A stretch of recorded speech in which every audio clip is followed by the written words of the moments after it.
Imagine being the personal doctor of a dictator. Not just any dictator. Mao Zedong, the most feared man in China. Imagine living beside him, sleeping steps away from him, hearing every whisper, seeing every mood swing, watching a nation collapse. While the man responsible smiles in the darkness. Dr. Li Zhisui did not choose this life. He was pulled into it, dragged into a world of paranoia, secret surgeries, nightly summons, and the suffocating fear that one wrong word could erase him forever. This is the story that Mao never wanted told. The story of the man trapped beside a ruler who trusted no one and destroyed everyone. This is Li Zhisui's nightmare, and from the moment he entered Mao's bedroom, there was no escape. Li Zhisui was never supposed to stand next to a dictator. He wanted a quiet medical life, a clinic, a family, nothing more. Born in 1920 in the city of Jintan, Li grew up in a world where illness, not politics, decided who lived and who died. His father was a respected traditional doctor, but Li wanted something different: scientific medicine, foreign textbooks, modern hospitals. In 1937, when Japan invades China, his plans collapse. He flees, studies on the run, learns to treat wounds in makeshift schools and bomb-damaged dormitories. According to historian Ross Terrell, these years shaped him into a doctor who could endure anything. By 1945, as the war ends, Li finally completes his medical training. He becomes one of China's few Western-style psychiatrists and general physicians, rare skills in a collapsing nation. But history moves faster than medicine. In 1949, the communists take power. Hospitals are reorganized, doctors are reassigned, and Li Zhisui, who never joined the party, is suddenly assigned to a government medical group. No one tells him the real purpose. One evening, an official hands him a sealed envelope. Inside, an order transferring him to the Central Health Bureau in Beijing, the elite medical unit for top party leaders. Li tries to refuse. He has a newborn child. He wants to stay with his family. But refusal is impossible in the new China. And so, without ambition, without choice, without warning, Li Zhisui is pulled into the machinery of the communist state. A machine that will eventually place him at the bedside of Mao Zedong. He doesn't know it yet. He doesn't understand the price. But the path has already been chosen for him. The quiet doctor is walking toward the most dangerous patient in modern history.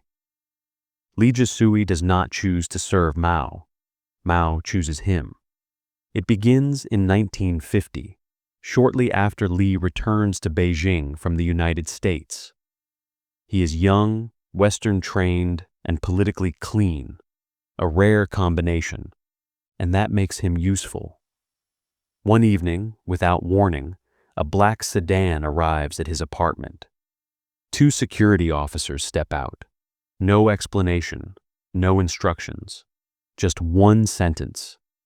Chairman Mao requires a personal doctor. Li knows what that means. In the new China, an invitation from Mao is not a request. It is a command. Refusal is unimaginable. Acceptance is irreversible. He is driven into Zhongnanhai, the forbidden compound of the Chinese leadership. Gates close behind him, like a prison.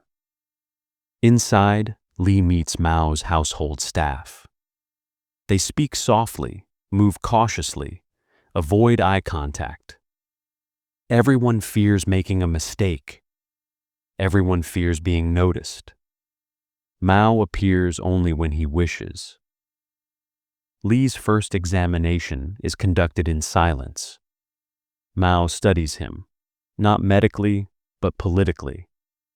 Li feels it immediately. He is not being evaluated as a doctor, but as a servant. Within weeks, Li is no longer an ordinary physician. He is Mao's shadow, following him through changing locations, late-night meetings, private retreats. He learns the chairman's habits, his insomnia, his unpredictable moods, and his refusal to trust anyone fully. This is where the nightmare truly begins. Li begins to understand what historian Philip Short later described. Mao lived in a world where fear was loyalty and distance was control. Li cannot leave. He cannot resign. A personal doctor knows too much, and Mao never lets anyone who knows too much walk away. Every day becomes a lesson in danger. Every night, he sleeps inside guarded quarters, cut off from the outside world. His life becomes completely absorbed by Mao's rhythms, Mao's demands, Mao's secrets. By the mid-1950s, Li Zhisui is no longer practicing medicine. He is practicing survival, and the deeper he goes inside the chairman's private world, the more he sees things no one was ever meant to witness. By the mid-1950s, Li Zhisui is no longer just a doctor. He is a prisoner with a stethoscope. He sleeps in the same compound as Mao. He follows Mao on trains, boats, secret hideouts, mountain villas. He works in a world where one mistake means disappearance. And slowly, almost against his will, Li begins to see the real Mao. Not the hero, not the revolutionary, but the man behind the curtain. According to Li Zhisui, Mao rarely slept at night. He preferred darkness. He preferred silence. He preferred to keep everyone else awake while he wandered the halls like a restless ghost. Li is forced to adjust. His life becomes nocturnal, unpredictable, controlled by Mao's moods. He begins noticing Mao's obsessions. Mao hated doctors. Mao feared doctors. Mao did not trust doctors. Yet Mao keeps one doctor close because he wants control, not care. Li writes that Mao refused basic treatments, refused hygiene, refused medication. If Li pushed too hard, Mao would stare at him with an emptiness that felt like a threat. Mao once told him, "Doctors kill people. I do not want to be killed." Li understood the message. Do not challenge Mao. Do not diagnose Mao. Do not contradict Mao. Just obey. By the late 1950s, Mao's personal habits grow darker. Li watches Mao's health collapse. Heart problems, infections, insomnia. But he is not allowed to speak of it. If Mao denies illness, Li must deny it too. If Mao says he is fine, Li must say he is strong as ever. This is not medicine. This is political survival. Behind closed doors, Mao becomes increasingly isolated. He doesn't trust his ministers. He doesn't trust generals. He doesn't trust the party. Li Zhisui becomes one of the few who enters Mao's private rooms. And what he sees is a world of paranoia, indulgence, and growing detachment from reality. Mao reads reports late at night, listening to operas at full volume. Sometimes he laughs. Sometimes he rages. Sometimes he falls into long, brooding silences. Li cannot predict which Mao will appear next. And outside Mao's bedroom, China is suffering through the aftermath of Mao's political decisions. The purge of intellectuals, the tightening of party control, and soon, the disaster that will become the great leap forward. Li sees the contradiction clearly. The man responsible for shaping the lives of hundreds of millions cannot even control his own health, habits, or mind. But Li keeps his silence, because in Mao's China, the man who knows the truth about the chairman is the man standing closest to danger. By the mid-1950s, Li Zhisui is no longer just a doctor. He is Mao's shadow, the man who sees what the world is never meant to know. And inside Zhongnanhai, Li discovers a secret truth. Mao Zedong does not live like a chairman. He lives like an emperor. According to Li's own memoir, The Private Life of Chairman Mao, the chairman's quarters are dim, humid, and unsettling. Curtains always drawn, the air thick with smoke, the sheets rarely changed. Mao prefers darkness. He says bright light weakens the spirit. Li never argues. He observes. He obeys. He records silently. Behind those locked doors, Li witnesses habits the party would never admit. Mao refuses medical treatment. He rejects brushing his teeth. He avoids baths, claiming he prefers to wash in women. This is not rumor. This is documented in Li's notes, which he risked his life to hide. And the women, they arrive one after another. Young, healthy, often from the security services.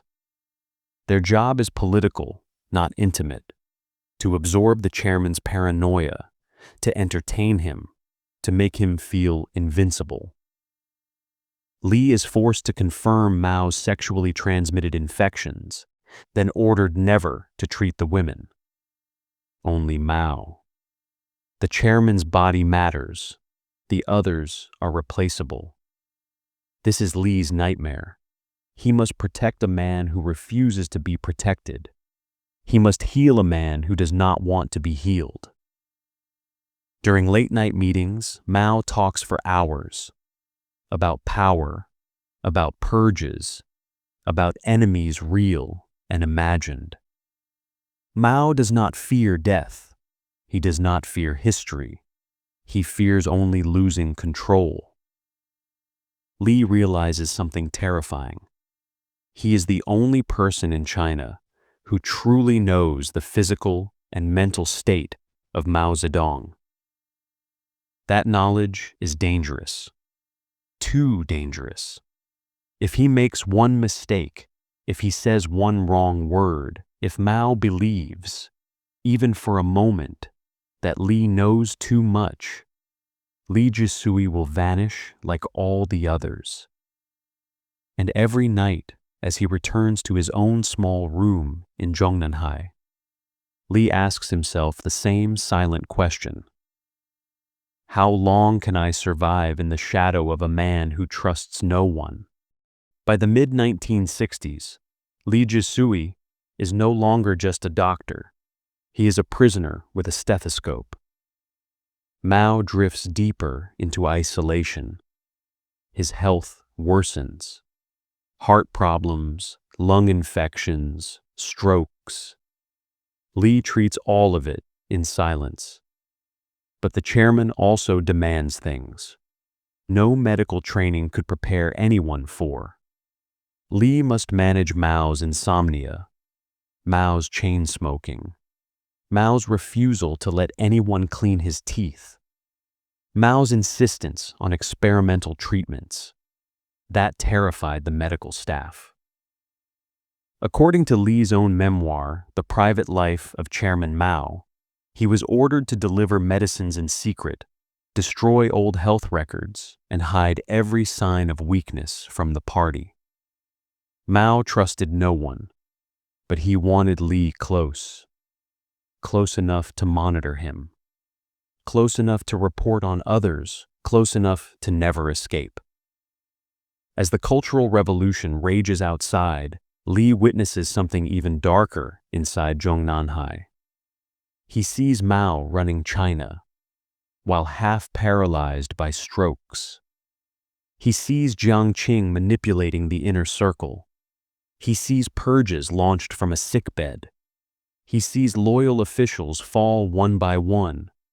Peng Dehuai, He Long, Liu Shaoqi. Men Li once treated, now erased.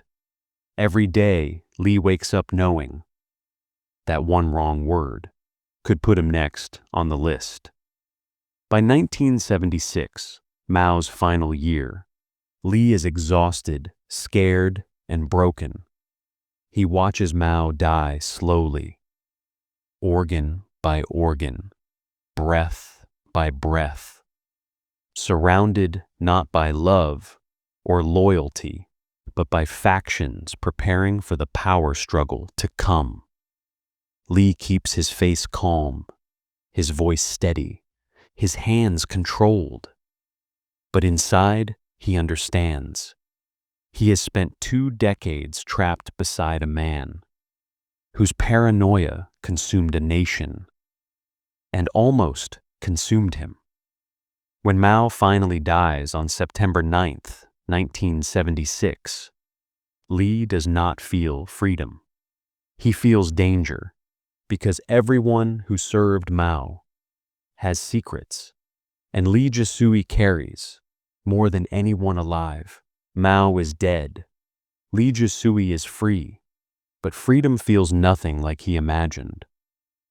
For 22 years, he lived behind sealed doors, inside a world where one man's breath controlled an entire nation.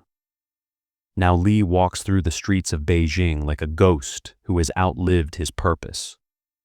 He tries returning to medicine. He tries returning to family life. He tries forgetting. But the past follows him. Officials warn him, quietly, indirectly. You know too much. Be careful what you say. Some old colleagues stop speaking to him. Others vanish. A few die unexpectedly. Li knows the pattern. He's seen that pattern for half his life. When the Cultural Revolution files are opened for internal review in the early 1980s, Li reads them. He sees what was said about him. He sees the accusations Mao prepared to use if Li ever stepped out of line. He realizes how close he came, dozens of times, to becoming just another corpse swallowed by a political campaign. By 1988, China is changing. Old revolutionaries are dying. Younger leaders talk about reform. But the system that produced Mao, the silence, the fear, the worship, still sits in the bones of the country. Li makes a decision no one expects. He leaves China. At age 68, he lands in the United States with a single purpose: to finally tell the story he could never tell while Mao was alive, or while China held him in its shadow. He writes for 6 years, cross-checking notes he smuggled out, rebuilding memories he once forced himself to bury. Historians like Roderick MacFarquhar and Andrew Nathan help verify details, compare timelines, document the reality behind the sealed walls of Zhongnanhai. In 1994, he publishes The Private Life of Chairman Mao, a book that shocks the world and enrages Beijing. China immediately declares it a fabrication. State newspapers call him a traitor. His old colleagues denounce him. His name is erased from official records. But Li doesn't retract a word. He says only this: "For years I served a man who controlled millions. Now I speak for the millions who never saw the truth." He dies in 1995, 1 year after the book's release. Quietly, far from the palace where he spent half his life. far from the man whose secrets he carried like poison. Li Zhisui's nightmare ended when Mao died. But the weight of what he witnessed followed him to the grave.